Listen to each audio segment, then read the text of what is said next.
বর্তমান সরকারের অবস্থান হচ্ছে আগে আওয়ামী লীগ কি করেছে? আওয়ামী লীগ তো 15 বছর ছিল। আওয়ামী লীগ 15 বছর ছিল না, তখন এই কোশ্চেনটা ওদের কেউ করতেন। এই বিষয়ে তো আওয়ামী লীগই তো অ্যাকশন নিয়েছিল, নেয়নি? 2012 সালে তো ওদের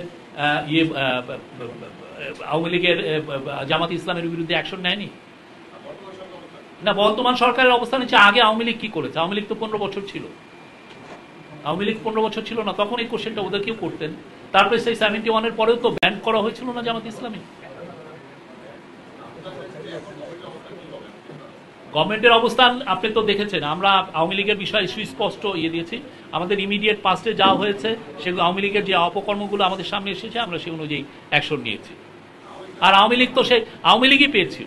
আওয়ামী লীগ তো 15টা বছর পেয়েছে, সেই সময় আরো 3.5 বছর পেয়েছে আওয়ামী লীগ। তো আওয়ামী লীগের ওই সময়টা তো এর আগে 50 বছর তো ছিল। এটা তো সেই 71-এর কথা। আমাদেরটা কি, আমরা হচ্ছে 24-এর অভ্যুত্থানের সরকার। আমরা 24-এর পূর্ববর্তী যে ঘটনাগুলো ঘটেছে সেগুলো নিয়ে আমরা ডিসিশন দিচ্ছি।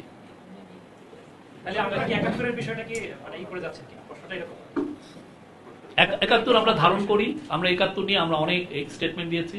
এটা নিয়ে আমি নতুন কিছু বলতে চাই না। এটা 71 আমরা পুরোপুরি ধারণ করি 1971-এর স্পিরিটকে।